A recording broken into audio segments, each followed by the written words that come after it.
네, 여러분 안녕하세요. 오늘은 건강인문학 네 번째 시간입니다. 오늘은 늙어감에 대한 얘기입니다. 나이듦, 노화 뭐 이런 얘기를 할 건데요.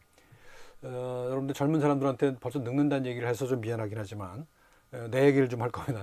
이미 늙어가고 있고 많이 늙었고 이미 계속 늙어가고 있기 때문에 그리고 여러분들도 늙어갈 거고 나이가 들 거잖아요. 틀림없이. 그래서 이제 그 어떻게 늙어가는 게 좋은지, 어떻게 나이를 드는 것이 좋은지에 대한 얘기를 할 겁니다. 근데 그 중에서 과학적 얘기를 왜 우리는 늙을 수밖에 없는지 또는 어떻게 늙어가는 것이 맞는 것인지 과학적 사실들을 한번 체크해 볼 거고요. 그 다음에 어떻게 늙어가는 것이 좋은지 어떤 뭐랄까요? 어떤 윤리적인 또는 어떤 나이 들면 규범 뭐 이런 삶의 방식 이런 것들에 대해서도 한번 같이 얘기를 해볼까 생각합니다. 여러분들 이 영화를 뭐 아는 학생이 별로 없을 건데요. 2001년에 개봉한 영화가 있습니다. 허진호 감독이 봄날은 간다라는 영화를 만들었거든요. 유지태, 이영애 두 분이 주연을 했는데요. 여기 이제 유명한 대사가 있습니다. 여기 나오는 대화 중에 사랑이 어떻게 변하니라는 대화가 있어요. 근데 이거 전에 이제 라면 먹고 올래라고 하는 대사가 있는데 그것보다도 사랑이 어떻게 변하니라는 대화가 굉장히 유명했거든요. 근데 이게 유지태가 이제 하는 말이에요. 이영애한테. 근데 뭐 사랑이 변치 않을 변하는 게 이상하다는 거잖아요. 사랑이 변하지 말아야 된다는 거잖아요. 근데 거기에 대해서 이영애의 답은 그냥 헤어져입니다. 사랑이 어떻게 사랑이 변하니에 대해서 헤어져. 결국 헤어지죠. 그러니까 이게 이제 그 변한다고 하는 거죠. 사랑이라는 것을 변한다는 얘기죠. 그리고 오른쪽에 보시는 그림은 그 유지태의 할머니가 이제 치매에 걸리셔서 돌아가신 할아버지를 이제 뭐 정거장에 가서 계속 기다리고 앉아 계시는 그런 모습입니다.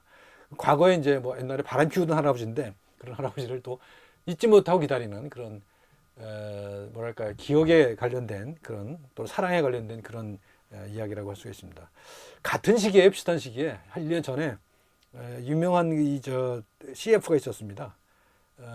여기 뭐라고 하냐면 사랑은 움직이는 거야라는 그 대사가 이게 시리즈 몇 번 나왔었거든요. 그러니까 앞에 대사 사랑이 어떻게 변하니와 사랑은 움직이는 거야라는 두 대사를 한번 같은 시기에 나온 비슷한 시기에 1년 차로 나온 이 대사에 대해서 한번 생각해 보자는 얘기입니다.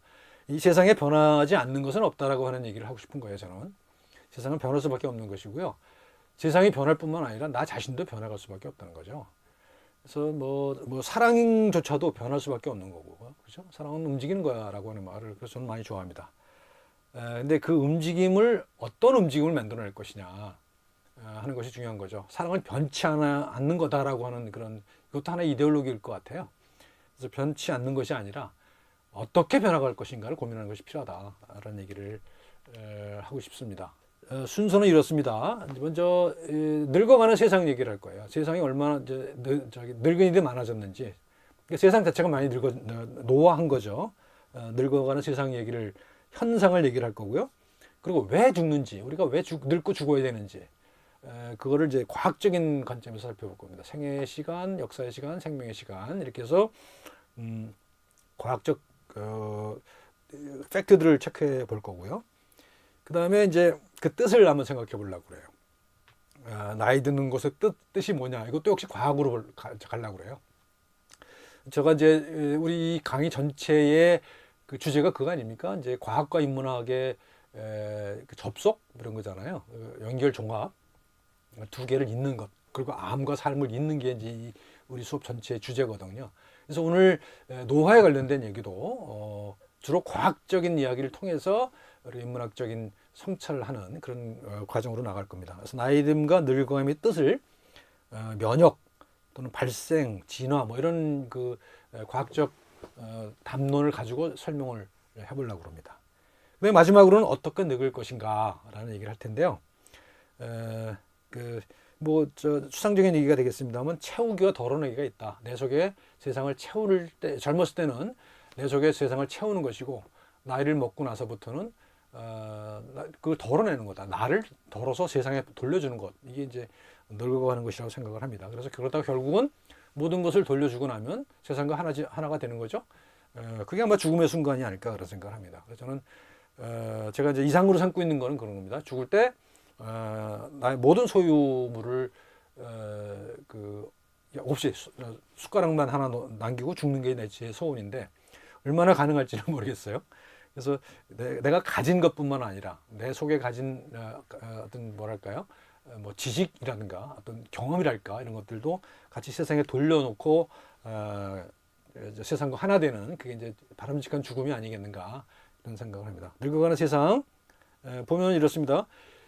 우리 인류의 조상이라고 하는 크로마뇽인은 평균 수명이 18세였다고 그래요. 그러니까 뭐 나오면 죽은 거예요. 그러니까 저기 늙을 틈이 없는 거죠. 병이 들 틈도 없는 거고요. 18세였었고요. 그 다음에 고대 로마나 이집트 사람들은 25세였다고 그래요. 여러분들 그 세계를 정복했다고 얘기하는 알렉산더 대왕이 그때 나이가 뭐 불과 30였잖아요. 그 당시에는 젊었을 때 모든 일들을 했어요. 그다음에 1900년대 미국인이 48세까지 살았다고 그래요. 불과 한 100여 년 전이잖아요. 조선 사람은 어땠을까요? 이때 아마 30대였을 거예요. 조선 사람들 같은 경우에는. 왜냐하면 그 조선시대 임금을 조사를 해보면요. 조선 임금이 28명이거든요. 그 임금들의 평균 수명이 보면 44세였대요.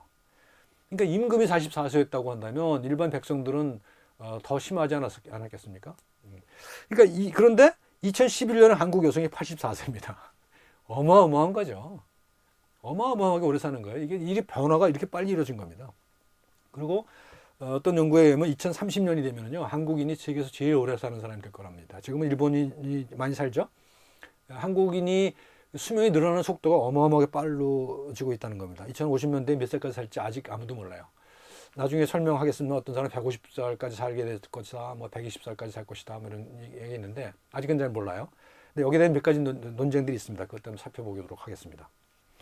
말씀드린 것처럼 생로병사의 진화인데요. 수렵 채취 시대에는 보통 생로병사 중에서 생과 사밖에 없었어요. 태어나고 죽는 것밖에 없었거든요. 아까 보셨잖아요. 크로마뇽이 뭐 8, 9세? 몇 세였죠? 18세? 여기 뭐 8, 9세라고 그랬는데 이거 뭐 측정하는 사람마다 좀 차이가 있습니다만 어쨌든 간에 수렵 채취 시기에는 수명이 굉장히 짧았기 때문에 생로병사 중에서 생사밖에 없었을 것이다. 농경을 시작하면서부터 수명이 좀 길어졌다고 할 수 있죠. 영양 상태가 좋아지니까요. 그런데 그렇지만 그 농경이 시작되면서부터 수렵 채취 시대에 없었던 질병들이 많이 생깁니다. 그래서 질병이 많이 생겨요. 어쨌든 간에 그래서 그때 한 20, 30대 정도 살았을 것이라고 생각할 수 있는 것이죠. 20, 30대에 살지만 그때는 뭐가 없습니까? 병은 생길 수가 있겠죠. 병은 생길 수가 있었겠지만 늙는 것은 없었어요. 농경사회는 거의.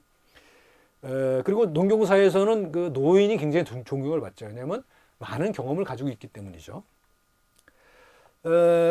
그래서 이제 노인들이 드물 뿐만 아니라 노인들이 계시면 굉장히 존경을 받아요. 그 경험을 나눌 수 있기 때문에. 근데 산업사회가 되면서 어떻습니까? 이제 영양 상태가 개선이 되고 위생 상태가 개선이 되면서 오래 살게 되죠. 이제 영양 상태, 위생 상태가 개선됐다고 하는 것은 뭘 의미하냐 하면 대량 살상이 일어났던 전염병들이 어느 정도 극복됐다는 거잖아요. 예를 들면 중세 유럽의 흑사병, 패스트 같은 거는 유럽 인구의 뭐 3분의 1 내지 4분의 1을 죽였다고 그러잖아요.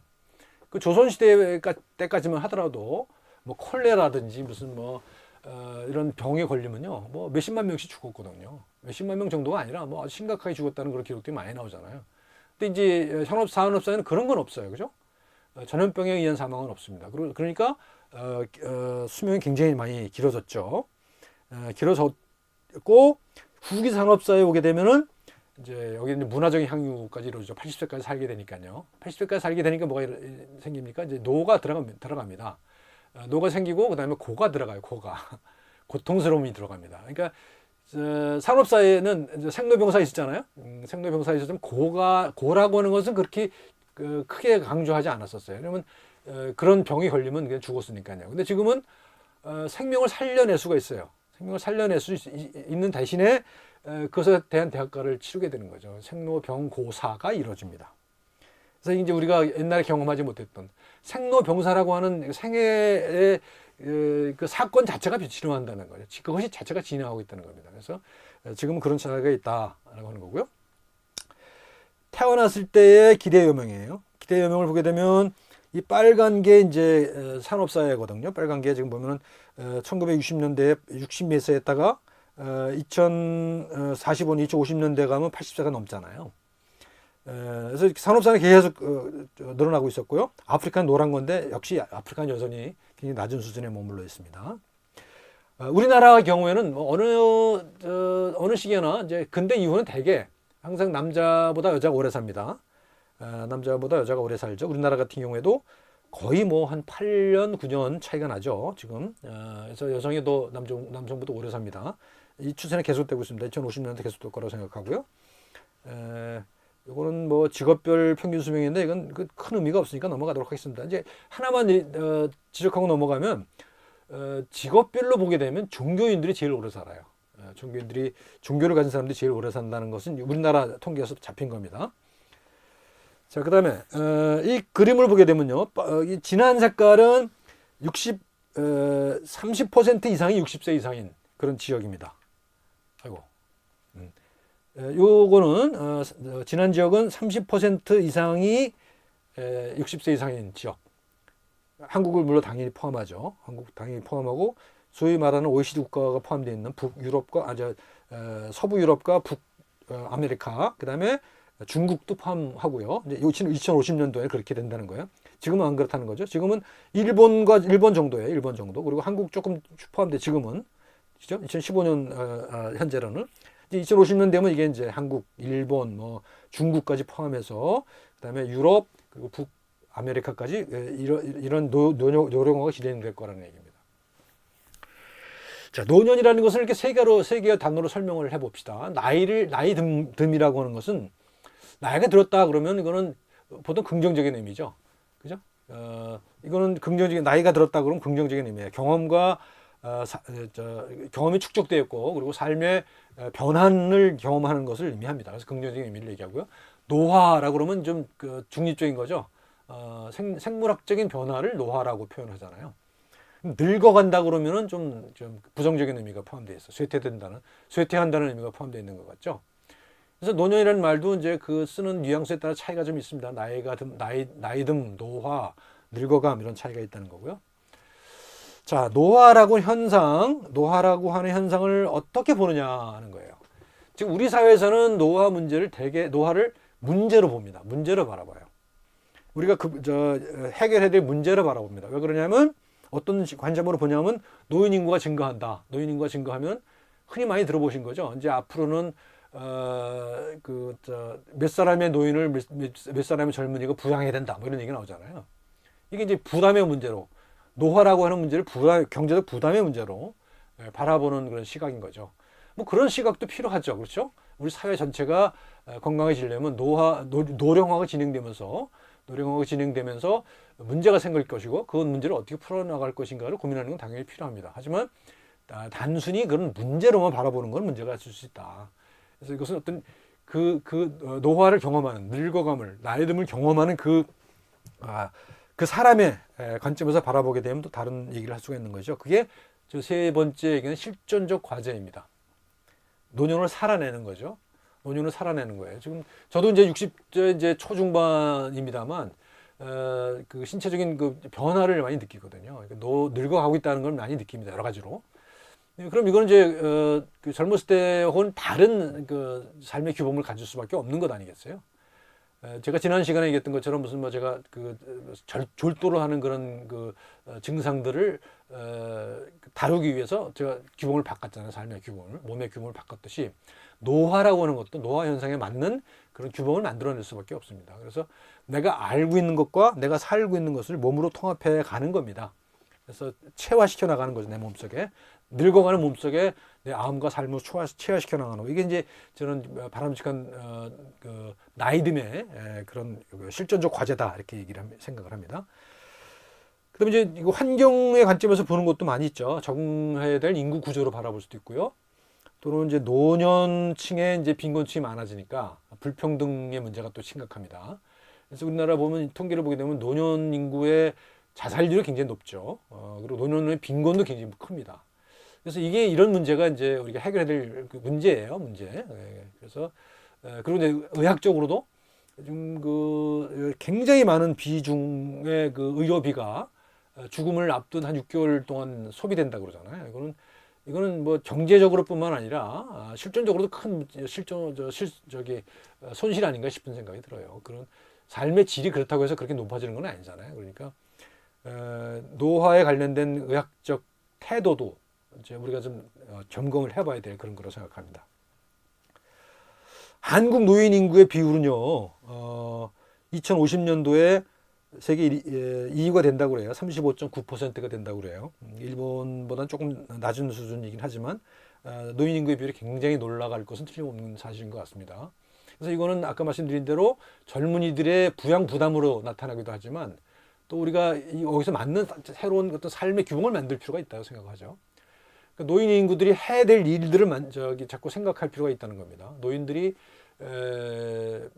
뭔가 일을 해야 되는 거 아니겠어요? 그리고 그 일을 한다는 것은 거기서 경제 활동뿐만 아니라 어떤 삶의 만족을 느껴야만 되는 거죠. 그래서 행복을 찾아서 가는 거기 때문에 이런 노년 인구에 필요한 그런 어떤 삶의 규범을 만들어 나가는 것이 우리가 해야 될 일이라고 생각을 합니다.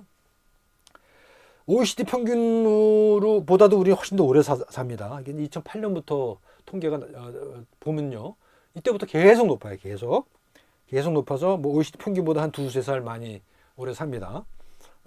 이게 이제 우리가 경제 성장을 아주 급속도로 했던 것이기도 하지만 또 그것 이외에도 다른 여러 가지 요인이 많이 있을 것 같습니다. 어쨌든 간에 우리는 이런 인구 구조를 살아가야만 되기 때문에 이런 인구 구조에 맞는 새로운 어떤 실존적 규범 또는 사회적 규범, 심리적 규범도 만들 필요가 있다고 생각을 합니다. 요거는 이제 인구 집단을 가지고 본 거거든요. 어떤 걸 본 거냐 하면 지금 여기 세로 축은요. 세로 축은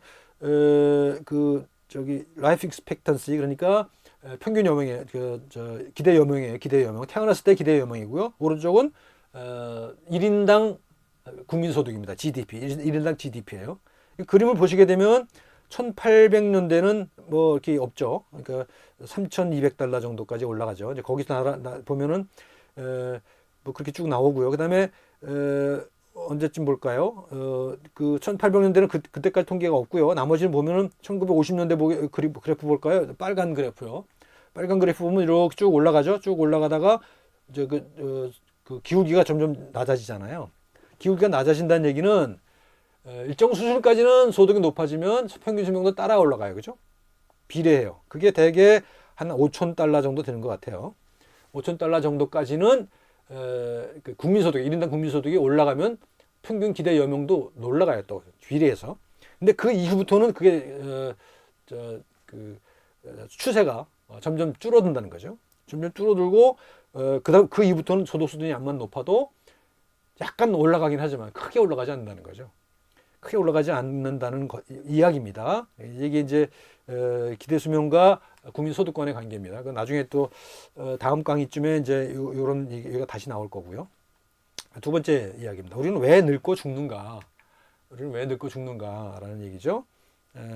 생각해 봅시다. 세 가지 방법이 있어요. 우리가 왜 늙고 죽는가를 설명하는 세 가지 방법이 있는데요. 첫 번째는 생명인구 통계학이 있고요. 그다음에 생물학적 노년학, 노인병학이 있어요. 노인병학은 의학이에요. 의학 제리아트릭스라고 그러죠. 의학인데 이거는 그 시간 스케일로 보면 가장 짧은 거죠. 그러니까 늙지 않도록 해주는 거예요. 노인들에게 생기는 병을 막아주는 것 또는 치료해주는 것이 이제 노인병학이 해야 되는 일이고요. 그러니까 굉장히 단기적인 시각을 가지고 있는 것이죠. 그 다음에 이제 생명인구 통계학은 역사적인 시간이에요. 그러니까 그동안 사람들이 얼마나 오래 살아왔는가를 통계를 쭉 잡아요. 통계 쭉 잡아서 이 통계를 이제 외삽이라고 하죠. 익스트라폴레이션 해요. 그래서 이 통계의 추세를 쭉 연결돼서 앞으로는 얼마큼 오래 살게 될 것인가를 이제 따져보는 그런 학문 분야죠. 그 다음에 이제 생물학적 노년학은 이거는 이제 진화의 시간을 봐요. 진화의 시간.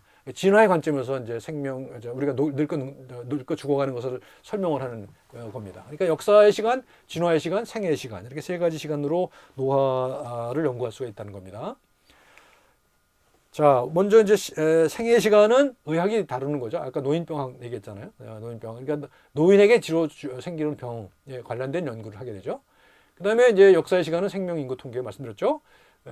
추세, 수명의 통계를 가지고 앞으로 얼마나 오래 살게 될 것인가 하는 걸 보는 것이고요. 그다음에 진화생물학에서는 생명의 시간을 가지고 약 38억 년 된다고 그러죠. 역사의 시간은 보통 몇천 년쯤 되고요. 생애의 시간은 길어봐야 100년이잖아요. 그러니까 시간의 차원이 좀 다르죠. 세 가지 차원에서 노화를 다루는 겁니다. 노화를 보는 관점을 보게 되면 우선 먼저 기계적 메커니즘으로 보는 방식이 있습니다. 왜 늙는가를 보는 거예요. 그럴 때 이제 기계적인 관점에서 보는 것과 있고 유기적인 관계에서 보는 게 있습니다. 그래서 유기적 관계는 절대적 3차원 시공이 아니라 시공이라고 하는 차원, 시간과 공간이 얽혀 있는 그런 차원을 다루는 겁니다. 말이 좀 어려운가요? 아무튼 그런 거고요. 기계적 관계는 뭐 예를 들면 뒤에 나옵니다만 무슨 뭐 텔로미어가 짧아졌다, 무슨 뭐 그 세포를 망가뜨리는 물질들이 많이 나서 늙는다, 뭐 아니면 노화시킨 노화의 유전자가 있다, 뭐 이런 식으로 그 메커니즘을 설명하려고 하는 겁니다. 그런데 기계적 메커니즘을 생각했을 때 우리가 그 비유적으로 생각할 수 있는 재밌는 사례가 이제 쿠바의 자동차입니다. 보면 쿠바에 가면은 아직도 1950년대 산 미국 차가 이렇게 많다는 거 아니에요? 그러니까 50년 이상 된 거, 50년, 60년 된 차들이 이렇게 많다는 거 아니에요? 이것도 물론 이제 안에 무슨 뭐 내용물들, 뭐 엔진이라든가 무슨 부속물들은 다 새 걸로 바꿨겠지만 겉모양 그대로라는 거예요. 근데 이렇게 오래 이 자동차들이 이렇게 오래 사는 이유는 뭐냐? 우리나라 한국에 살았다고 한다면 얘는 벌써 옛날에 저기 그 폐차장에 갔을 거 아니겠어요? 근데 아직도 굴러다니는 건 뭐냐? 그만큼 고치는 것이 이제 이걸 미국에서 경제 개제 때문에 미국에서 부품이 들어오지가 않잖아요. 부품이 들어오지 않으니까 그 있는 걸 갖고서 고쳐 쓰는 기술이 발달했다는 거잖아요. 고쳐 쓰는 기술이 발달했다는 거예요. 그래서 뭔가 새로 바꾸는 게 아니라 고쳐 쓰는 기술이 발달하면서 오래 살 수 있었다는 거죠. 오래 존재할 수 있게 됐다는 얘기거든요. 그러니까 이 고쳐 쓰는 것도 우리가 노화의 문제에서도 생각해 볼 수 있다고 하는 얘기입니다. 비유적으로. 생애의 시간을 보게 되면 이렇습니다. 우선 생화학적 메커니즘을 보면요. 여기 텔로미어라고 하는 게 그 유전자의 끝부분에요. 끝부분에 텔로미어라는 부분이 붙어 있다는 거예요. 노란 부분 여기. 이게 텔로미어인데 이게 세포가 분열할수록 짧아진다는 거죠. 짧아지면서 이제 다 짧아지면 더 이상 분열하지 않는다는 거예요. 더 이상 분열하지 않는다는 것이 이제 이게 그렇게 설명하는 게 이제 노화의 메커니즘이 텔로미어라는 것이 짧아지기 때문이다라고 하는 얘기를 하는 거죠. 요 사례가 뭐냐면 복제양 돌리죠. 1997년에 만들어진 복제양이 있죠. 돌리. 이 돌리가 이제 엄마의 세포, 체세포를 난자에 이식해서 그 엄마의 체세포의 유전자를 가지는 그 엄마의 복제잖아요. 얘가 엄마의 복제품인데 얘는 일찍 늙어 죽어요. 그러니까 나이보다 훨씬 짧게 살고 죽어요. 그럼 일찍 늙어요. 왜 그러냐? 엄마의 체세포잖아요. 체세포를 가지고 이식했는데 그 체세포가 이식했는데 거기는 이미 이 텔로메어가 한참 짧아졌단 말이죠. 그래서 그것이 다 짧아질 때까지만 살고 죽었다는 거예요. 그래서 텔로미어가 노화의 하나의 그 메커니즘이라고 설명하는 그런 방식이 있거든요. 그래서 이제 이걸 텔로미어를 짧아지지 않게 하는 그런 텔로머라이즈라는 그 효소도 만들고 막 이랬어요. 그래서 실험도 하고 그랬는데 결정적인 문제는 뭐냐면 이게 짧아지지 않는 것들은 뭐냐 하면 짧아지지 않는 것은 결국은 세포의 수명은 연장시킬지 모르지만 그 세포의 주인인 개체의 수명은 단축시키는 경향이 있다는 거죠. 예를 들면 암세포가 그렇거든요. 암세포가 텔로미어가 안 짧아져요. 근데 암이 무한 증식을 함으로 해서 어떻게 됩니까? 주인을 죽이잖아요. 그러니까 이것만 갖고 설명할 수 없다는 거죠. 그다음에 또 한 가지 설명은 유전적으로 결정되어 있다. 노화시키는 노화 유전자가 있다라고 하는 주장이 있을 수 있어요. 이건 아직 발견된 바가 없습니다. 또 한 가지는 프리 레디칼 이라고 하는 물질이 나와서 이것이 세포를 손상시켜서 죽인다. 뭐 이런 얘기가 있고요. 뭐 DNA 손상시킨다는 얘기도 있고요. 그다음에 세포 수준에서 보면은 여기 이제 헤이플릭 리미트라는 게 있는데 보통 일반적인 세포들은 50번에서 60번 분열을 하면 더 이상 분열하지 않거든요. 그래서 그 한계에 이르면 죽는다는 거고요. 그다음에 아포프토시스는 세포 자살이라고 얘기를 하는데요. 세포들은 문제가 생기면은 스스로 자살하는 그런 세포들이 있거든요. 그걸로 갖고 이제 노화를 설명할 수도 있다고 하는 그런 아이디어인데 증명된 바는 없습니다. 몸 수준에서는 이제 항상성이 소실되어서 정체성이 상실되고 그래서 뭐 면역계가 뭐 망가져서 그래서 죽는다 이렇게 이런 설명도 있을 수가 있어요.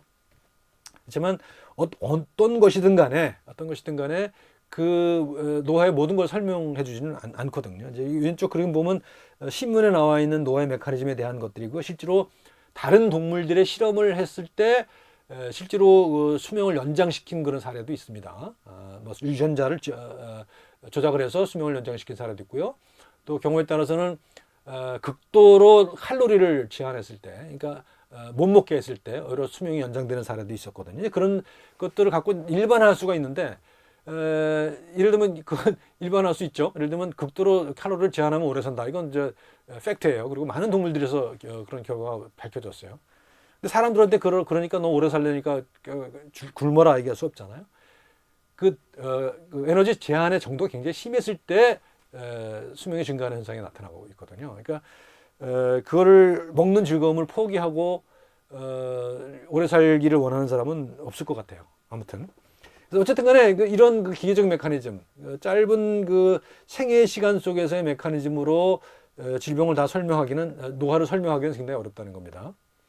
그래서 두 번째는 이제 역사의 시간을 보는 거죠. 생명 인구 통계입니다. 여기 두 가지 이제 주장이 있어요. 앞에 제임스 프리스라고 하는 사람 주장은 인간이 85세가 그 한계일 거다라는 주장을 했어요. 1980년대에 나온 논문이에요. 오래됐죠. 그런데 이 똑같은 논문을 2002년도에 세계보건기구가 재발행을 해요. 좀 의아한 거예요. 20년 전에 나온 논문인데 세계보건기구가 이 입장을 지지한다는 얘기 아니겠어요? 그러니까 이 얘기는 뭐냐면 인간의 수명에 한계가 있다는 거예요. 첫 번째 주장은. 두 번째 주장은 바우펠이라고 하는 사람이 주장한 건데 2010년도에 발표한 거예요. 여기는 한계가 없다라고 주장을 해요. 이것도 똑같은 인구 생명 통계 자료를 갖고 한 거예요. 근데 그게 바라보는 방식이 좀 다르죠. 근데 이제 85세가 한계라고 하는 주장은 이 사람들의 주장에 의하면 2045년에 이 한계에 도달한대요. 근데 이제 이건 이제 이렇게 아까 말씀드린 것처럼 통계를 가지고 이렇게 그래프를 그려서 보는 거예요. 뭐라고 얘기하냐면 사망률은 연령에 따라서 기하급수로 증가하죠. 그렇죠? 50대의 사망률보다는 60대의 사망률이 훨씬 높잖아요. 그렇죠? 죽는 사람이 비율이 많아진다는 거잖아요. 그러니까 급격하게 증가하잖아요. 그러니까 죽을 수밖에 없다는 거죠. 그 통계가 계속 지속된다면. 그다음에 최고 수명은 증가하지 않았다. 그러니까 옛날 평균 수명은 지금이 옛날보다 훨씬 길지만 오래 산 사람의 나이를 보면 별 차이가 없다는 거죠. 옛날에도 100살 넘게 사는 사람도 있었고 지금도 100살 넘게 사는 사람도 있다는 거예요. 그래서 그 한계는 증가하지 않았다는 거예요. 그러니까 지금 지금까지는 122세 정도가 이제 확인된 가장 장수로 돼 있거든요. 이게 뭐 최근에 뭐 중국에서 이거보다 더 오래 산 사람이 있다고 하는 얘기가 있는데 그건 확인을 안 해봤습니다. 아무튼 그리고 이제 출생시 기대 여명의 증가 속도는 계속 감소하고 있다. 그러니까 죽을 수밖에 없다는 거죠. 한계에 이를 수밖에 없다는 겁니다. 뭐 그런 이야기들 여러 가지 이유를 들어서 85세가 한계일 것이라고 얘기해요. 그런데 바우펠이라는 사람은 다른 통계를 갖고 와서 85세 이후에는 오히려 평균 사망률이 감소한다라는 얘기를 해요. 보통 85세가 한계일 거라 그러는데 그때부터는 이제 그때까지 살아남은 사람은 더 오래 살 수 있을 거라는 주장을 하는 거죠. 노화의 속도는 변함이 없는데 노화가 시작되는 시기는 우리가 변화시킬 수 있다라는 얘기를 하는 거죠. 그래서 이런 통계를 갖고서 두 개의 주장이 있어요. 그래서 이게 이제 그 통계자를 하는 건데 뭐 자세히 설명할 필요는 없을 거예요. 왼쪽 거가 이제 그 한계, 여기 만나는 지점, 요 지점이 이제 그 한계를 얘기하는 85세죠. 그다음에 이제 오른쪽 자료들은 맨 오른쪽 거는요. 이거예요. 저기 100세 이상 노인 인구들이 이렇게 크게 증가하고 있다는 얘기죠. 100세 이상 오래 사는 사람이 이렇게 급격하게 증가하고 있다는 거고요. 그다음에 이제 요 중간 거는 5년 생명이 5년 남은 사람 위에 거는 생명이 5년 남은 사람들 얘기고 앞에 거는 생명이 10년 남은 나이. 그러니까 이때부터 10년을 더 산다는 거죠. 그 나이를 비교해 보면 이것도 계속 증가한다는 얘기예요. 계속 증가하기 때문에 이거 세 나라를 비교한 건데 그렇기 때문에 우리가 85세가 한계라고 얘기할 수 없다라고 하는 주장이 이제 두 개의 주장이 맞서고 있는 거죠. 보통 보면은 우리가 그 그래프를 보면 위에 거는 생존율이거든요. 그러니까 생존하는 사람 몇 퍼센트가 생존했는가 하는 거예요. 요 밑에 거는 뭐냐면 침팬지예요. 침팬지는 생존율이 급격히 떨어지죠. 그러니까 우리 인간보다 훨씬 짧게 살잖아요. 한 50 정도 살잖아요. 근데 위에 그림들은 이제 원시 부족들이에요. 원시 부족들은 삶의 방식은 야생의 침팬지랑 거의 비슷하지만 이렇게 그 기본적으로 종 차이에 의해서 침팬지보다 오래 산다는 얘기죠. 밑에 건 사망률이에요. 연사망률이에요. 연사망률은 대개 이제 아이들이 신생아 태어났을 때 처음에는 사망률이 높잖아요. 요즘에는 그렇지 않습니다만 그러다가 쭉 떨어져요. 쭉 떨어지다가 사람 같은 경우에는 사춘기 이후에 계속 유지되죠. 사망률이 계속 유지되다가 이제 70, 80 되면서 사망률이 확 기하급수로 올라가잖아요. 근데 이제 침팬지는 그게 이제 그 생애에서 일찍부터 사망률이 올라간다는 얘기죠. 그런 얘기입니다. 왜 늙느냐라고 하는 것, 이제 말씀드린 대로 연령대별 기대 여명의 추세를 보면 85세가 그 한계일 것이라고 하는 주장이고요. 그다음에 이제 이거는 새로 죽은 뭡니까 생존하는 그 퍼센티지예요. 그러니까 그때 태어난 사람들이 태어났을 때는 100% 살아있잖아요. 그러다가 나이가 들면서 죽어나가기 시작하죠. 그래서 이렇게 이제 커브를 그리는데 이것이 점차적으로 어떤 식으로 가고 있는가 하면 모든 사람이 건강하게 살다가 한꺼번에 팍 죽는 이게 꺾어지는 거죠. 이렇게. 과거는 1900년대는 이게 이제 점차적으로 쭉 이렇게 이어지잖아요. 1980년대만 하더라도 이게 쭉 살아남은 생존율이 높아요. 한참 동안 50대까지 쭉 이어져요. 그러다가 쭉 떨어지잖아요. 이게 점차적으로 이것이 이 끝에 가서 떨어지기 시작한다는 거죠. 그러니까 이게 이제 여러 가지 이유가 있을 수가 있습니다. 이제 그 영양이라든지 무슨 위생이라든지 또는 의학의 수준이라든지 이런 것들에 따라서 달라지는데 이상적으로는 그렇잖아요. 많이 얘기하잖아요. 우리가 뭐죠? 9988 124 99살까지 팔팔하게 살다가 하루 이틀 앓고 죽는다. 이게 이제 이상적인 거잖아요.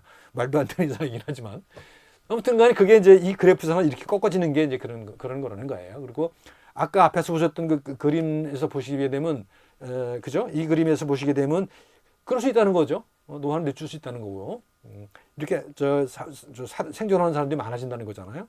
그럴 수 있다는 주장이에요. 아무튼 간에 두 개의 주장이 있어요. 그렇지만 그 한계가 어디냐라는 논쟁이 있을 뿐이지 한계가 있다는 것에 대해서는 크게 이견은 없는 것 같아요. 물론 한계가 없다고 주장하는 사람도 있어요. 그래서 테드 강연 같은 데 나와서 마치 종교 지도자처럼 얘기하는 사람이 있긴 한데 그 과학적인 근거가 있는 건 아닙니다.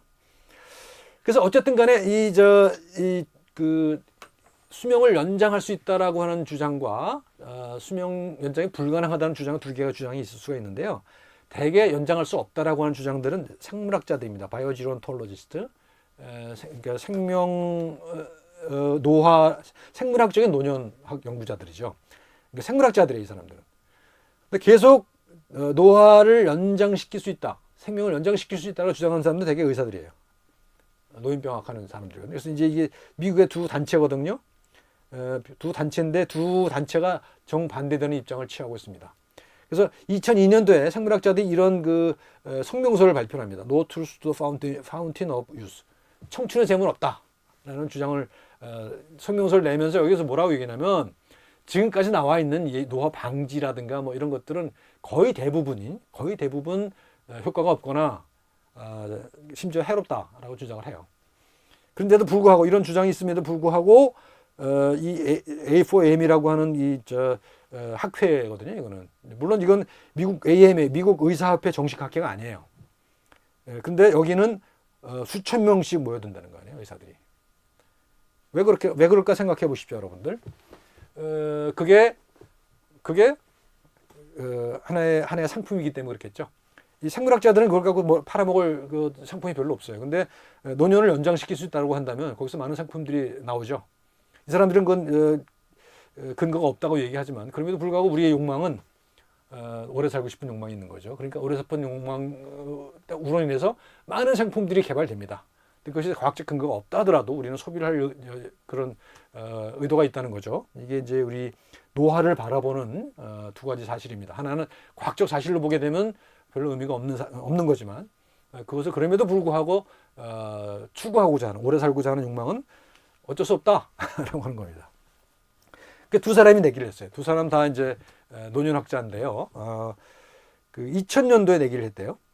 2000년도에 올해 태어난 사람 중에서 150년을 사는 사람이 있다 없다.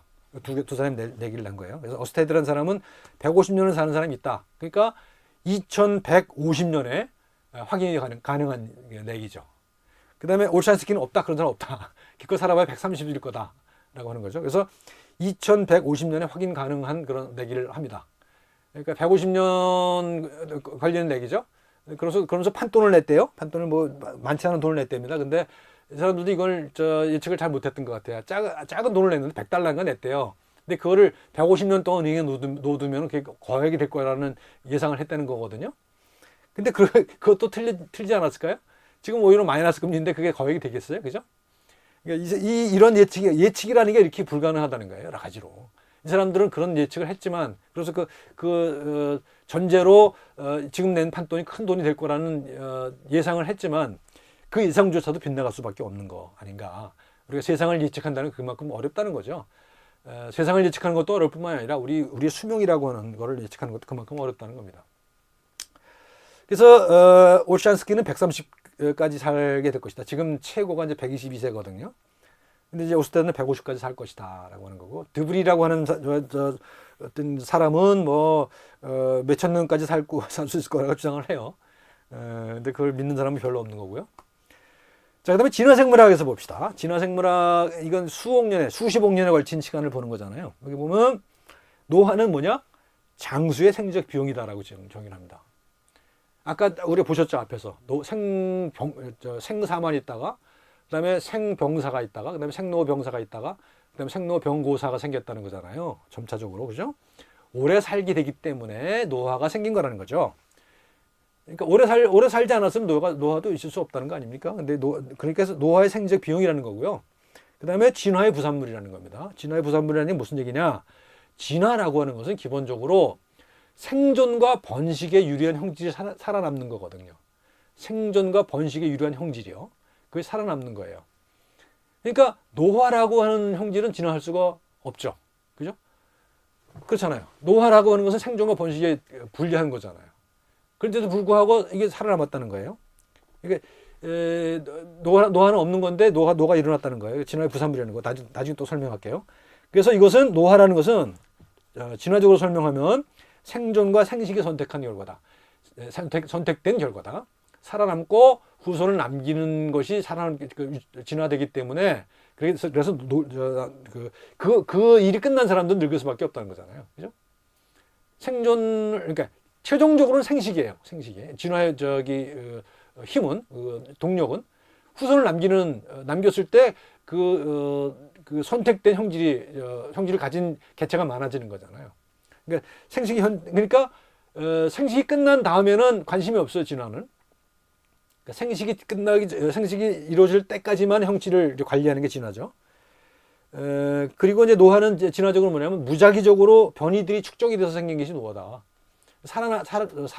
살아가는 동안에 뭐 우리가 방사선도 맞고 뭐 여러 가지 환경적인 요인에 의해서 변화가 생기잖아요. 유전자도 변화할 거란 말이죠. 이제 그랬을 때 살아남는 축적된 그런 형질들이 노화를 일으킨다는 거예요. 적대적 다형질이라는 것은 뭐냐면요, 젊었을 때 나의 생존과 번식을 이롭게 했던 유전자가 나이가 들었을 때는 오히려 거꾸로 나를 늙게 만든다 하는 주장이에요. 이런 여러 가지 사례가 있습니다. 그래서 결국은 이제 진화에서 얘기하는 것은 노화 유전자라는 것은 없다는 거예요.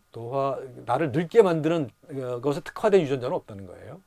그냥 진화라고 하는 것이 만들어낸 부산물이라는 거예요. 노화라는 것은 부산물일 뿐이다. 노화를 지정해서 진화시키지 않았다는 거예요. 그래서 진화는 무병장수를 선택할 수가 없다. 왜냐하면 무병장수를 하게 되면 어떻게 됩니까? 진화하는 게 안 일어나잖아요. 그렇죠? 개체들이 다 살아남는데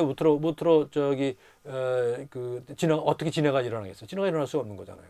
진화라는 것은 사람이 죽고 또 후세가 그걸 물려받아서 변이가 생기고 거기서 선택이 되어 진화가 일어나는 건데, 무병장수를 한다면 진화는 일어날 수 없죠. 그러니까 진화는 기본적으로 무병장수를 선택할 수가 없다는 거예요. 진화생물학적인 거를 보게 되면 이렇습니다. 생명의 시간을 보면요. 원래 이제 프로그램된 죽음이 있을 수가 있다는 주장이 있고요. 이제 이건 아까 그 세포사에서 보셨죠? 세포 자살이라고 하는 현상에서 보셨죠? 세포가 이제 이미 죽음을 프로그램하고 있어요. 그렇지만 그 세포지 개체가 아니잖아요. 그다음에 살아가는 동안에 이 변이들이 돌연변이들이 축적이 돼서 생기는 것이다라고 하는 것.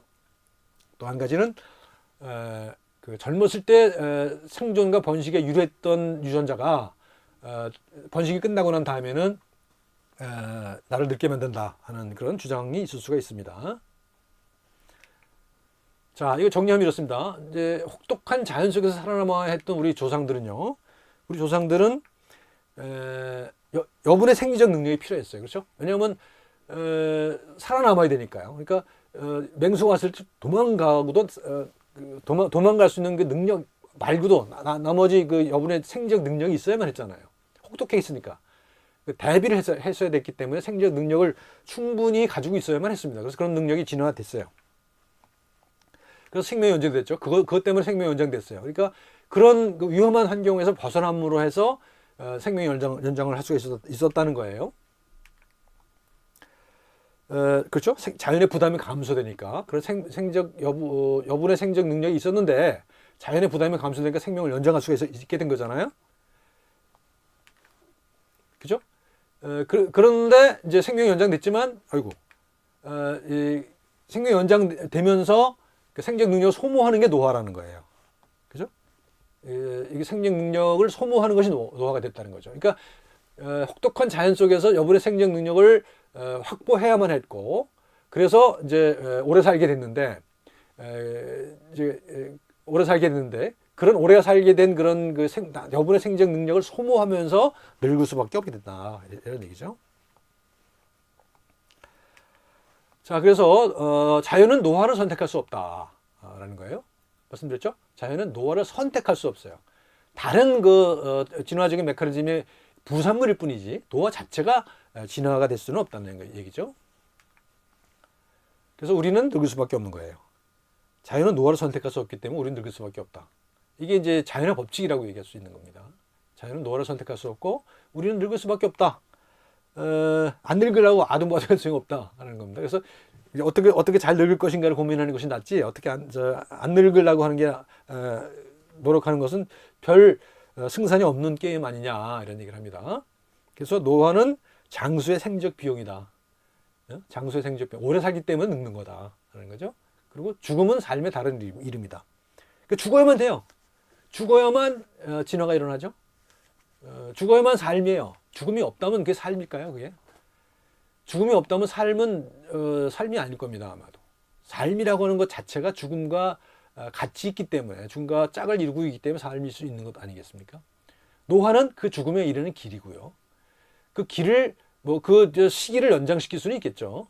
여러 가지를 방법을 통해서. 근데 그 연장을 시킨다는 게 어떤 의미인지는 또 다른 생각을 요하는 거라는 얘기입니다. 그래서 모든 생명은 진화합니다. 그죠? 생명은 진화해요. 그리고 진화는 생존과 번식의 지향성을 통해 작동해요. 그죠? 생존과 번식이에요. 살아남을 수 있는 그런 그 형질을 가지는 그런 유전자가, 그런 형질을 부여하는 유전자가 다수가 된다는 거 아니에요? 그리고 그것이 다수가 되려면 번식을 해야만 되는 거죠. 그래서 그 지향성을 통해서 작동한다는 거고요. 그래서 생존과 번식이라고 하는 그 지향성, 이게 이제 제가 앞에서 말씀드린 코나투스라는 거예요. 코나투스, 코기토라고 하는 어떤 사유, 생각, 이런 게 아니라 살아남고자 하는 그런 지향성, 경향성, 노력, 역량, 이런 것들이 중요하다는 겁니다. 그래서 코나투스이고요. 이것이 바로 존재 지속의 지향이다. 이것이 생명의 본성이다. 그런데 역설적이게도 우리는 이런 생명 지속의 지향성, 코나투스가 있기 때문에 늙을 수밖에 없다는 얘기죠. 그죠? 우리가 살고 죽는 이유는 우리가 살려는 본성 때문에 늙고 죽는다는 거예요. 역설적인 거죠. 근데 이 세상에는 역설이 진리인 경우가 상당히 많이 있습니다. 논리적으로는 역설일 것 같지만, 논리적으로는 보수일 것 같지만, 그것이 진실인 경우가 많아요. 우리는 살려는 본성 때문에 늙는 거고, 그래서 죽는 거다. 삶과 죽음은 한 짝이다, 한 쌍이다. 라는 것을 이제 진화 생물학이 말해주고 있는 거죠. 코나투스라는 거, 그래서 의미가 있는 겁니다. 자, 그 다음에 세 번째로 나이듦의 뜻입니다. 앞에 말씀드린 대로 늙어간다는 것은 생물학적 운명이죠. 생물학의 운명이에요. 우리는 운명이에요. 늙을 수밖에 없어요. 여러 가지 설명했죠. 그다음에 나이가 든다는 것, 이건 좀 우리가 늙어서 죽는 것은 생물학적 운명이기 때문에 우리가 어쩔 수 없지만, 나이가 들 때 어떻게 멋지게 나이가 들 것인가, 어떻게 잘 늙을 것인가, 또 어떻게 죽음을 맞이할 것인가 하는 것들은 굉장히 우리가 할 수 있는 일이 많이 있죠. 먼저 이제 첫 번째 생물 문화적 실존입니다. 나이가 든다는 것은 생물 문화적 실존이에요. 생물학적인 실존만이 아니에요. 문화적인 실존이라는 거죠. 늙어가는 방식은 문화적으로 다양할 수가 있어요. 그래서 우리는 바이오 컬처럴한 존재예요. 우리는 생물학적 존재지만 동시에 문화적 존재잖아요. 그래서 바이오 컬처럴이라고 하는 것이 이제 굉장히 중요합니다. 우리 수업 전체에서 강조하고 있는 거기도 합니다. 그 다음에 암과 함의 상호작용이 빚어내는 나의 생성과 변화다. 늙어간다는 것은, 나이가 든다는 것은 내가 아는 것과 내가 뭔가 실천을 해서 뭔가 나를 사회에 돌려놓는 것, 그런 것들이 어떤 상호작용을 한다는 거죠. 내가 뭔가를 사회에 했을 때 그것이 나의 알무로 되먹여지기도 하고요. 그것들이 서로 상호작용을 한다는 겁니다. 그래서 그것이 나의 생성과 변화를 만들어내는 것이고, 그 생성과 변화의 과정이 나이듦이라는 겁니다. 그리고 말씀드렸듯이 작은 자연이죠. 내가 태어났을 때는 작은 자연이에요. 작은 자연이지만 그 속에 이제 살아가면서 많은 자연들을 담을 것이고요. 그리고 자연뿐만 아니라 자연현상뿐만 아니라 사회적인 경험까지도 담을 거예요. 그리고 그것을 이제 결국 큰 자연에 돌려주는 과정이라고 할 수가 있을 것 같습니다. 그리고 생물 문화적 체험의 변화하는 패턴이다. 늙어간다는 것은 내는 계속 변화해 가고 있는 거거든요. 그 다음에 이제 여러 가지가 있습니다. 인지과학적으로 정체성과 뇌 가소성 이야기를 할 수도 있고요. 계속 변화하는, 주체성이 변화해 나간다는 거예요. 뇌의 가소성이라는 것은 뇌가 계속 변화한다는 거거든요. 나의 정체성도 변화한다는 얘기예요. 그러니까 나이가 들면서 그 정체성을 변화시켜 나가는 것, 그것이 이제 늙어간다는 거고, 나이가 든다는 것이고요. 그 다음에 나이가 들었을 때 이제 특징 중에 이런 거가 있어요. 어떤 작업의 수행 능력이 떨어지는 건 사실이죠. 그죠? 예를 들면 뭐 특정한 역량은 떨어집니다. 예를 들면 뭐 운동 역량이 대표적으로 떨어지잖아요. 그리고 어떤 지적인 능력도 떨어져요, 많이. 그래서 뭐 기억력도 떨어지고요. 그런데 어떤 차이가 있는가 하면 암묵적 지혜라고 하는 것은 오히려 더 증강된다는 거죠. 뭘 의미하냐면 명시적 지식이라는 것은 뇌의 특정 부분에 부호가 되어 있는 거라고 볼 수가 있죠. 근데 암묵적 지혜라는 것은 그 특정 부위들이 서로 연결되어 있는 그런 연결망 속에서 나온 거라고 볼 수가 있어요. 그러니까 내가 어떻게 하는 게 좋을 것 같아라고 하면은 그게 옳은 경우가 많다는 겁니다. 뒤에 나옵니다만 종심소욕 부리고 공자님이 말씀하셨을 때 뭐 그 경지라고 볼 수가 있는 것이죠. 그래서 암묵적 지혜는 나이가 들수록 좋아진다는 거고요. 명시적 지식은 떨어진다는 거고요. 그다음에 성공적인 노화라는 것은 삶의 의미를 적극적으로 향유하는 것이다. 삶의 의미를 향유하는 것. 그게 결국은 뒤에 말씀드린 것처럼 내러티브, 이야기라는 겁니다. 이야기. 어떤 이야기를 만들어 나가는 것이냐 하는 것이 이제 잘 늙는 그런 지름길이라는 거죠. 암과 함의 상호작용이 빚어내는 나의 생성과 변화다. 라는 거죠. 이제 애셔라고 하는 화가가 그린 이런 그림을 많이 그리죠. 그래서 손이 그려지는 손인데 그려지는 손이 또 다른 손을 그리고 있잖아요. 재규적인 관계를 이제 이런 그림으로 많이 표현하고 있죠. 나는 세상을 몸에 담고 몸속에서 세상을 그리면서 그 세상을 향유하는 나를 바라본다. 이게 제가 이제 이런 말을 쓴 거죠. 그러니까 나라고 하는 존재, 제가 이제 그 지난번 강의에서 말씀드렸던 것처럼 나는 몸이죠. 내가 몸을 가진 게 아니라 내가 몸이 바로 나라고 말씀드렸잖아요. 그 몸인 나는 그 속에 계속 새로운 나를 생성시키고 있죠. 새로운 나를 생성시키고 있는데 그 속에서 나를 생성시킬 뿐만 아니라 그 속에 생성시킨 나 속에 뭘 담고 있냐? 세상을 담고 있는 거죠. 세상을 담고 있어요. 세상을 담는 거죠, 나 속에. 그러면서 그 세상을 향유하는 거죠. 이게 이제 바로 나라는 겁니다. 그래서 이런 과정이 바로 늙어가는 것이죠. 자, 나이듦의 뜻인데요. 이건 이제 과학 가지고 설명했어요. 면역이라고 하는 관계를 갖고 설명을 했습니다. 면역이라는 것은 우리가 여러분들 생각할 때 뭐였죠? 그 외부에서 침입하는 병원 치료로부터 나를 보호하는 것이 면역이라고 생각했잖아요. 나 아닌 것을 물리치는 것이 면역이라고 생각하는 경향이 있잖아요. 근데 그렇지 않다는 겁니다. 제가 주장하는 것은 그 은유 구조를 바꿔야 된다는 겁니다. 기계와 전쟁의 은유였잖아요. 우리가 여태까지 면역에 대해서 가지는 은유는. 근데 이거를 소통과 공감으로 바꿀 필요가 있다. 면역이라고 하는 것은 나 아닌 것으로부터 나를 지키는 것이라기보다는 나였던 것으로부터 새로운 나를 만들어 나가는 것이라는 거죠. 근데 그 새로운 나를 만들어 나가는 과정 속에서 나 아닌 것을 포용하는 거죠. 나 아닌 것을 포용하면서 새로운 나를 만들어 나가는 것이 면역이다라고 생각을 합니다. 그리고 실제로 그것은 면역학 이론에서도 상당히 그 증거들을 가지고 있어요. 많이. 자세한 이야기는 다음 강의쯤에 한번 얘기를 하게 될 겁니다. 면역이 어떻게 그런 은유 구조를 만들어냈고 실제로 면역에 대한 과학적 연구들이 그런 이론들을 만들어내는지에 대해서는 나중에 다시 설명을 할게요. 어쨌든 간에 지금은 면역이라고 하는 것이 나 아닌 것들을 물리치는 것이라기보다는 나의 새로운 정체성을 만들어 나가는 것이라는 얘기를 합니다. 그게 이제 아까 그 뇌과학에서 뇌라는 것도 마찬가지라는 겁니다. 그것도 마찬가지로 그 뇌라고 하는 구조를 통해서 정체성을 만들어가는 것, 면역이라는 것은 면역기라고 하는 그런 관계 속에서 새로운 나를 만들어 나가는 것이라는 거죠. 면역은 내 속에 세상을 담고 덜어내는 것이다.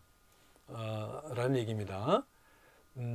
새로운 나를 만들어 나가는 것. 내가 어떤 새로운 경험을 했을 때, 새로운 병을 알았을 때, 그 병을 앓기 전에 나와 병을 앓고 난 다음에 나는 다른 나죠. 그렇잖아요. 그래서 그거 과거에는 그것이 이제 그 병이라고 하는 자체가 굉장히 치명률이 높았기 때문에 그걸 물리치는 것이 중요했지만 지금은 그런 질병들은 거의 극복이 됐고요. 극복이 됐고 이제 만성적인 질병이 많아지면서 면역에 대한 새로운 시각을 가지게 됐다는 거죠. 그런 옛날식의 면역 관념을 가지고 있어서는 더 이상 그 만성 질병을 설명하기 어려워졌다는 겁니다. 예를 들면 암 같은 것도 그렇고요. 그래서 그걸 물리치는 것만이 능사가 아니라는 사실들을 알게 됩니다. 그래서 그것과의 새로운 관계를 만들어 나가는 것이 필요하다라는 겁니다. 그래서 나이가 든다는 것은 세상을 담는 것보다는 그 속에서 나를 덜어내는 것이 더 많아지는 때라고 이제 저는 설명을 했습니다. 자, 생의 진화 과정에서 나이 듦의 뜻을 봅시다. 발생이라는 것은 이제 수정란이 분열을 하면서 엄마 뱃속에서 나가 되는 과정이죠. 그다음에 생애라고 하는 것은 그것이 이제 자라서 신생아에서 다 자라서 성장해서 노화해서 죽음에 이르는 과정이고요. 진화는 내가 살아온 것, 나를 포함한 우리 조상들이 또는 생물학적 조상들, 단세포 생물부터 살아왔던 그런 것들의 역사를 보여주는 거죠. 그래서 이런 시간의 관념에서 나이듦을 바라볼 수 있다는 겁니다. 진화 요 얘기는 다음 강의쯤에서 다시 한번 얘기를 할 겁니다. 그래서 나이 든다는 것은 변해가는 나의 관점에서 새로운 삶을 만들어 나가는 과정이다. 새로운 나를 만들어 나가는 과정. 내가 노화라는 현상을 극복하는 것이 아니라 새로운 나를 만들어 나가는 과정. 이것이 필요하다고 생각합니다. 세 가지 차원의 시간이 중첩되면서 그러니까 발생, 생애, 진화 이런 세 가지 시간, 수십억 년에서 수천 년에서 100년 남짓하는 시간 또는 분자의 시간은 그보다 더 짧을 수도 있겠죠. 그러면서 만들어내는 삶의 패턴. 그것이 패턴이 변화하는 양상이거든요.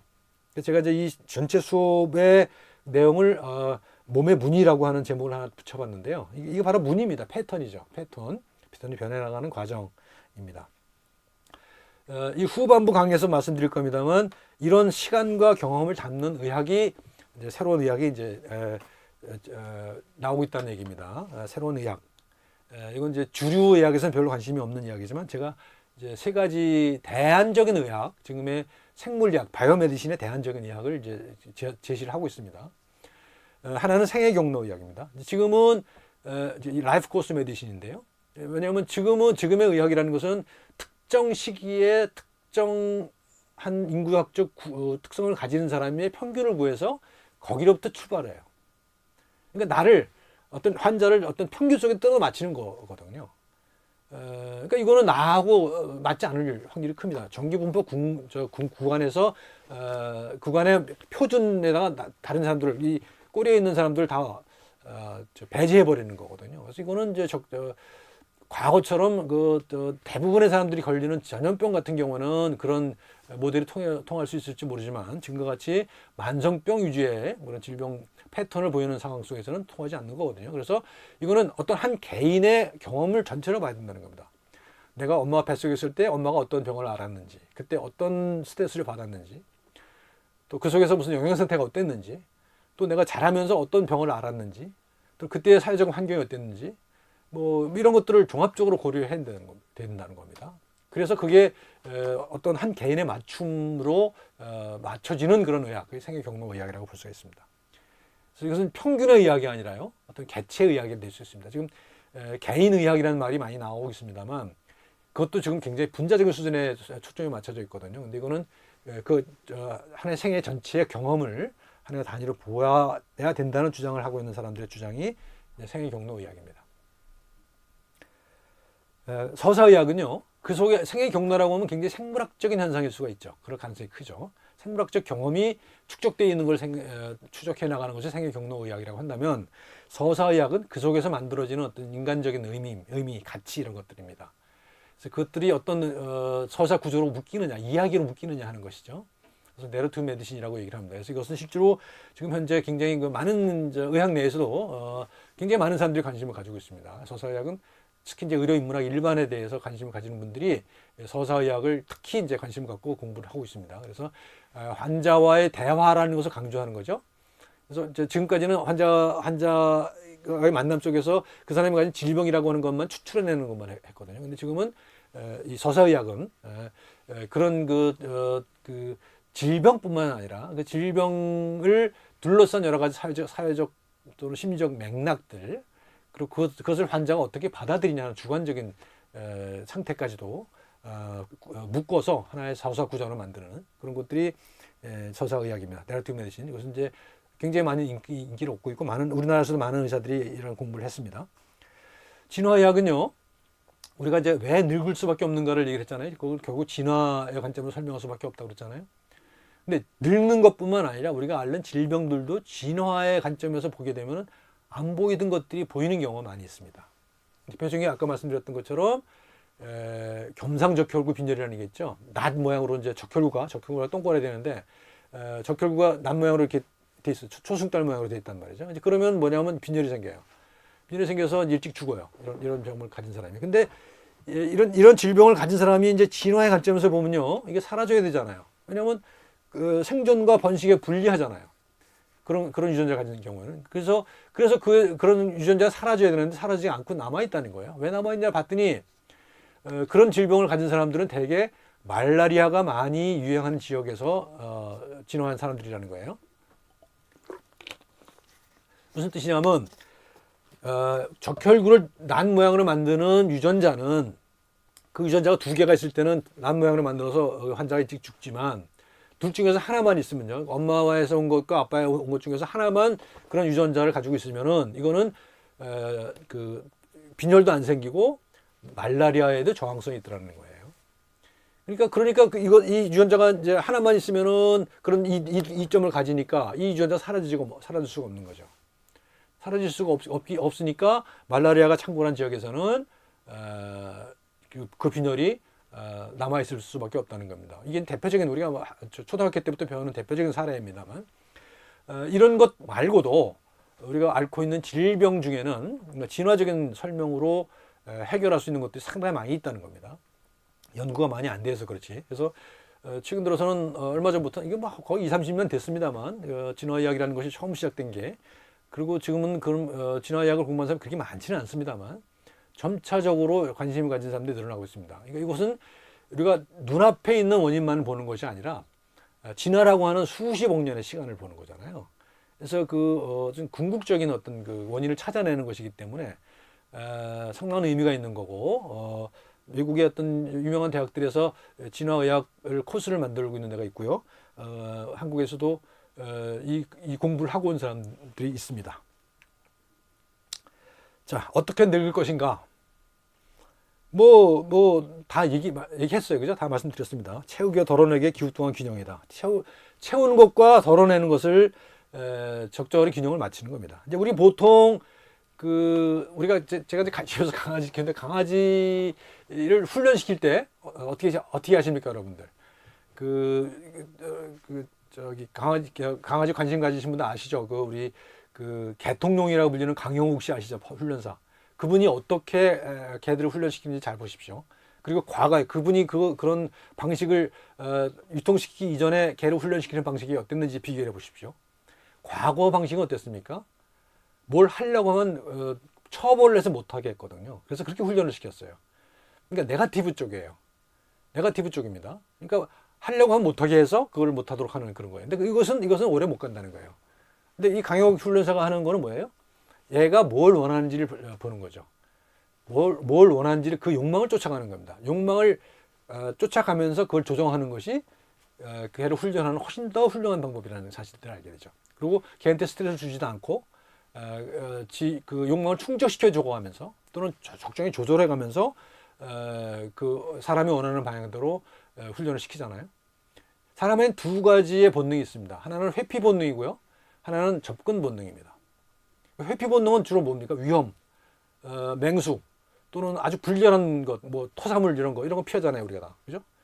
그건 뭐 본능적으로 피해 누구든지. 그다음에 맛있는 음식을 쫓아가잖아요. 또는 매력적인 유상을 쫓아가잖아요.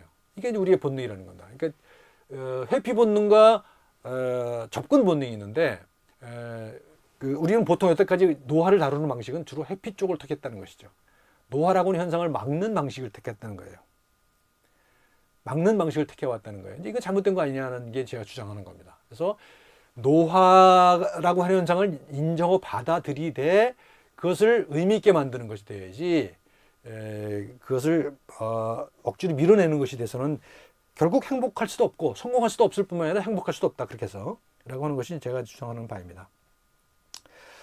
그리고 그래서 이제 그 안전을 택하기도 하고 재미를 택하기도 합니다. 그러니까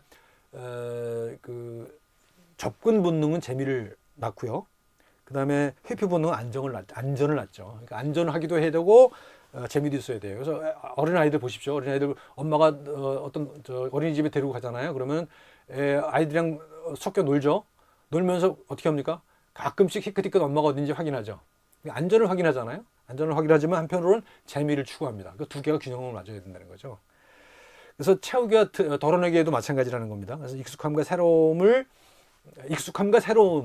균형을 맞춰야 된다는 겁니다. 근데 이게 이제 제가 대표적인 사례로 든 게 영화 두 편인데요. 이게 90 몇 년도인가? 이 영화를 아시는 분이 별로 없을 건데 원앙소리라고 하는 독립 영화가 있었습니다. 한국에서는 드물게 성공한 영화인데요. 80이 훨씬 넘은 노인과 그 나이가 또 뭐 수십 년이 된 키우는 소와 노인이 같이 늙어가는 장면을 그린 작품이에요. 그래서 굉장히 독립 영화로서 크게 성공했던 영화가 있었거든요. 아마 여기 나오죠. 여기 그 노인입니다. 그 노인이 여기 보면 이 소가 뭐 완전히 삐쩍 말랐잖아요. 노인만큼 늙었어요. 이 소도요. 근데 이 노인은 이 소하고 완전히 익숙해진 거예요. 일체가 돼버린 거예요. 일체가 돼버려 갖고 결국은 이제 이 소를 이제 버리고 젊은 소를 하나 입양을 합니다. 결국은 하다 말고 그 젊은 소는 포기해버리고 다시 이 늙은 소한테 돌아오죠. 근데 이 늙은 소랑 같이 일하면 너무 편한 거예요. 일하다가 이제 딱 마찰을 매면은 알아서 지가 집에 오고 지가 완전히 익숙함에 적응이 된 그런 상황을 보여주는 그런 노인의 이야기 있었거든요. 근데 비슷한 시기에 개봉했던 미국 영화 중에 로큰롤 인생이라는 영화가 있어요. 지금 여기 보시면 이런 건데 노인들이에요. 다 80 이상 된 노인들인데요. 이것도 다큐멘터리 영화예요. 근데 어떤 거냐 하면 50대 음악 감독이 이 80대 노인들을 대상으로 해서 합창단을 만듭니다. 연주단을 만들어요. 연주단을. 록그룹을 만들어요. 그룹을 만듭니다. 그리고 그들하고 연습을 해서 공연을 다녀요. 그런 얘기가 이제 쭉 기록되어 있는 거거든요. 그러니까 보통 80 넘은 노인들이라고 한다면 이런 새로운 일을 시작하기엔 너무 늦었다고 생각하는 시기 아닙니까? 그리고 우리 원앙소리의 이 노인은 그 익숙함에 그냥 그대로 빠져들어서 그렇게 인생을 사세요. 근데 여기서는 새로움에 도전을 하는 그런 노인들을 모습을 보여주거든요. 그 역시 저기 이 영화를 보다 보면은요, 예를 들어서 이제 뭐 공연이 예정이 돼 있어요. 그런데 어떤 한 사람이 안 나타나요. 연락을 해보면 이제 돌아가신 거예요. 뭐 이런 식의 죽음을 눈앞에 두고서도 지속적으로 뭔가 의미 있는 일을 하고자 하는 것. 이것이 이제 이 영화의 주제였던 것 같아요. 다큐멘터리 영화이면서도. 그래서 이제 이게 저는 이게 두 영화가 그런 늙어간다는 것에 대해서 대조적인 그런 태도를 담고 있는 것 같습니다. 그리고 그것이 어떤 하나가 무조건 옳고 그런 문제가 아니라 우리는 두 가지를 다 가지고 있다는 거예요. 근데 그동안은 너무 지나치게 노인 그러면 벌써 딱 그 편견을 가지고 보는 그런 경향이 있었다라는 생각을 하는 겁니다. 아마 나이가 많았어도 뭔가 새로운 도전을 할 수 있는 기회는 있는 것 아닌가. 그리고 뭐 여러 가지 능력이 떨어진다 하더라도 또는 심지어는 치매가 있다 하더라도 그 속에서라도 뭔가 새로움을 발견하고 새로운 도전을 할 수 있는 그런 것이 올바르게 늙어가는 것 아닌가 그런 생각을 합니다. 그 세상과 하나 되는 것 아닌가 그런 생각을 해요. 그래서 늙어간다는 것은 세상과 하나 되는 것일 것 같아요. 그래서 세상과 하나 되는 것은 옛날부터 많이 이제 이런저런 얘기를 했어요. 그죠? 아까 말씀드린 것처럼 공자님이 종심소육 부르구잖아요. 내가 하고 싶은 대로 따라서 했는데 그것이 이치에 벗어나지 않더라. 그동안에 살아오면서 세상과 하나가 된 거죠. 그죠? 그래서 세상과 하나가 된 거죠. 그러니까 올바른 사람이 돼 있는 거예요. 뭐 도교에서는 이게 이제 중심석 부르고는 유교잖아요. 이제 도교에서는 무위자연이에요. 자연대로 사는 거죠. 자연적인 삶, 자연의 삶. 그러니까 우리 몸도 자연이잖아요. 인간도 자연입니다. 자연의 하나입니다. 자연 그 자체가 하나의 자연이에요. 하나의 작은 자연이죠. 하나의 작은 자연이고 이 작은 자연이 큰 자연과 어떤 관계를 맺는가가 이제 인생에서 살아가는 거죠. 죽음에 이르렀을 때는 그것을 다 이제 큰 자연에 돌려놓고 가는 것. 이것이 이제 인생 아닌가 그런 생각을 합니다. 서양에서는요, 고대 그리스에서는 에우다이모니아라는 개념이 있습니다. 에우다이모니아는 좋은 삶이에요. 그냥 좋은 삶. 그러니까 이것도 이제 결국 동사가 똑같아요. 나중에 보게 되면 제가 앞에서 말씀드렸던 암과 삶의 일치 또는 뭐 실천이죠. 이런 것들이 다 하나로 묶여 있는 거죠. 그래서 동서양을 막론하고 좋은 삶이라고 하는 것은 자연과 일치하는 삶이 되는 것이죠. 자, 보통 이런 개념도 있어요. 영생이라는 개념이 있죠. 영생이라는 개념. 이거는 주로 누가 씁니까? 이거는 주로 기독교인들이 많이 쓸 것 같아요. 그죠? 영생토록 사는 거죠. 영원토록 사는 것. 그 다음에 우리는 장생이라는 말을 많이 또 하죠. 동아시아에서는 장생이 있어요. 그러니까 서양 기독교에서는 영생이죠. 영원토록 사는 것. 근데 동아시아에서는 최대 목표가 장생이 오래 사는 거예요. 근데 이 장생이지 긴 삶이지 영원한 삶은 아니죠. 그죠? 그래서 이제 진시황이 무슨 불로초를 찾아서 한 번 더까지 왔다 그러지만 장생이에요. 그냥 오래 사는 거예요. 영원 사는 거 아니에요. 그리고 또 장생이 이상적인 상태였지만 또 한편으로는 섭생이라는 말을 많이 씁니다. 삶을 다스리는 거였어요. 삶을 잘 다스리는 거였거든요. 오래 사는 것이 이상이긴 하지만 현실적인 방식은 삶을 잘 다스리는 섭생이었어요. 그리고 동아시아에서 보면 재미있는 게 뭐냐면 장생이 오래 사는 거잖아요. 근데 장생의 개념 속에는 그냥 오래만 살아서 장생이 아닙니다. 여기는 여러 가지 조건들이 구비가 돼야 돼요. 그러니까 비실비실 앓으면서 사람 구실 못하면서 오래 사는 건 장생이라고 부르지 않습니다. 그 다음에 찢어지게 가난하면서 오래 사는 것도 찢어지게 가난하면 오래 살 수도 없겠지만 찢어지게 가난하면서 오래 사는 것도 장생이라고 부르지 않았어요. 또 하나는 조선시대 같은 경우에는 유교사회잖아요. 유교사회이기 때문에 유교적 가치를 실현하고 오래 살아야 돼요. 그래서 그거는 뭐냐면 아들이 없으면 또 장생이 아니래요. 후손을 이을 수 없으면 장생이 아니었다는 겁니다. 이렇게 이제 오래 사는 것에 대해서 여러 가지 이유가 있을 수가 있어요. 영생은 오래 사는 거고요. 영생은 영원히 사는 거고요. 장생은 오래 사는 거고요. 그다음에 섭정은 잘 사는 겁니다. 잘 사는 것은 결국 잘 죽는 것과 통하죠. 그래서 보면 이제 위에 그림에서 보시게 되면 영생이죠. 천사가 있고, 그다음에 이제 가운데는 한자 오래 산다는 수자죠. 복잡한 게 있습니다. 그다음에 밑에는 섭생이에요. 이거는 아마도 퇴계 선생이 쓰신 활인 신방이라는 책에 나오는 그림 같아요. 그러니까 우리 몸을 어떻게 잘 간수하냐 말하자면 요즘에 이제 체조 같은 거죠.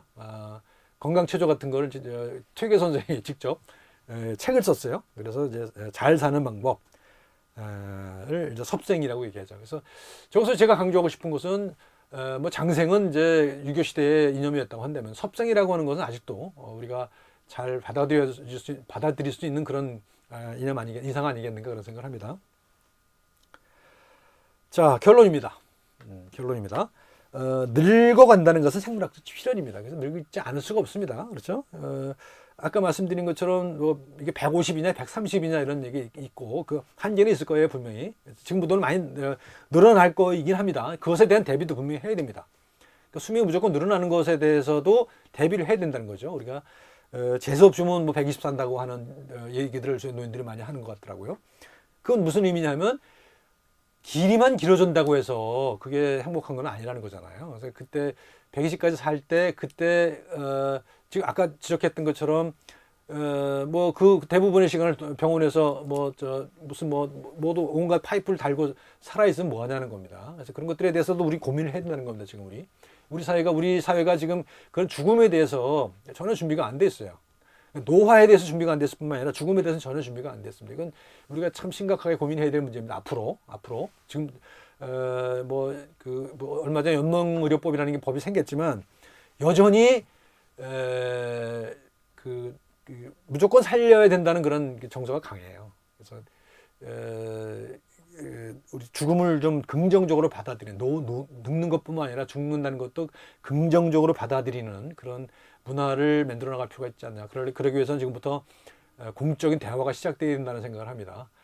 늙어간다는 것은 생물학적 필연이다. 그러니까 그 생물학적 필연을 우리가 어떻게 그 필연에 어떻게 적용해 날 것인가를 고민해야지 늙지 않을 고민을 해봐야 별 승산이 없다라는 얘기를 합니다.